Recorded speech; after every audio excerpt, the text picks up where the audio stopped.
did not grow up in Philadelphia, but I really enjoyed it here. I lived here for 10 years. I grew up in a small town in Indiana called Auburn, which is in the northeast corner. Very small town, about 9 or 10,000 people. Big enough for 3 grocery stores, but not big enough to have an Applebee's. In high school, I got a part-time job at a Ponderosa Steakhouse, which is a regional chain. Hey, it's good steak. Shitty buffet food. This is my first time here, by the way. I'm very nervous. I'm sweating bullets. Thank you very much. Hey, you're cutting into my time. Stop the watch. So I got a part-time job at this place my senior year in high school, and I was kind of a dork in high school. I got good grades. I had very bulky, thick glasses until I was 15, and then a year and a half after I got those off, I got braces. In between then is when I started working at this place, and the best thing about the Ponderosa Steakhouse was that it was on the edge of town, next to the other town, which had a completely different school system and completely different women. So a lot of these girls would also get part-time jobs at this steakhouse where I worked, so there was fresh meat for everybody involved. And when I was 17, I started dating a girl who worked there who was from the other school system. Her name was Missy, in 1992. Missy. And so we started dating in, we started dating in April-ish, and so we went to 2 proms together, went to her prom, my prom. And by the way, I was a virgin at the time. And on May 29th, 1992, I was deflowered by Missy in the guest bedroom of my parents' house while my mom was asleep on the couch downstairs. And the reason I know this is because this is the calendar in 1992 I had in my closet. And May 29th is circled here 5 or 6 times.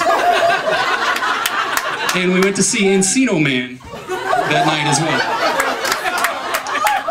And I was such the romantic at 17 that I actually wrote ML and circled that because anybody who walked into my closet could see this. I had to be very cryptic.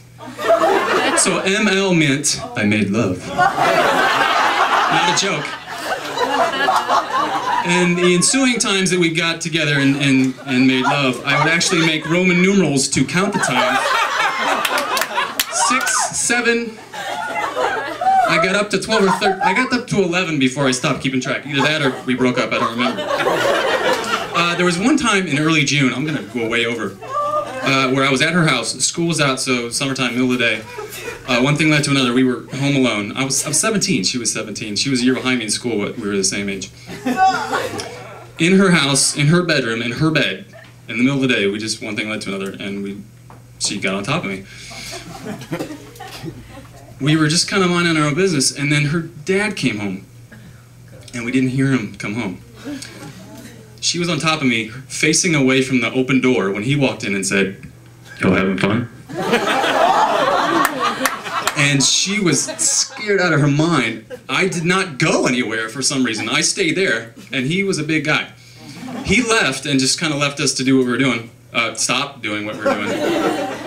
I was consoling her because she was freaking out. He came back, because I didn't go anywhere, I'm stupid. And he said, "I think it's time for you to leave." So then I did, and to his credit, he just let me go. He didn't say anything else, he didn't kick my ass, didn't do anything. So we broke up, I went to college, she went psychotic. A year and a half later, I set up on a blind date. I have the other calendar, but I didn't bring it with me. A different girl, her name was Tina. Set up on a blind date by a friend of mine whose girlfriend went to that high school where Missy went. Tina went to the same high school. By the way, Missy, blonde hair, blue-eyed, was a cheerleader. Just saying.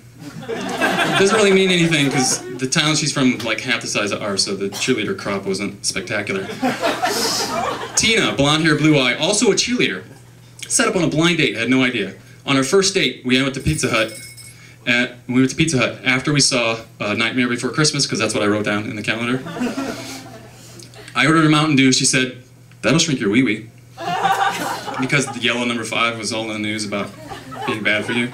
And I thought, well, that's somebody I need to go out with more often. So we dated for a while, and I was told she was 17, but I found out a month in that she was actually 15. And I was 19, which is a little creepy, but she turned 16 shortly thereafter. So 19, 16, not so bad. I met her mother shortly after we started dating, and her mom was really cool. And we would hang out at her house and just talk. And randomly one day, her mom said, "Oh, by the way, guess who I ran into at the grocery store? Missy's dad." I said, "Really?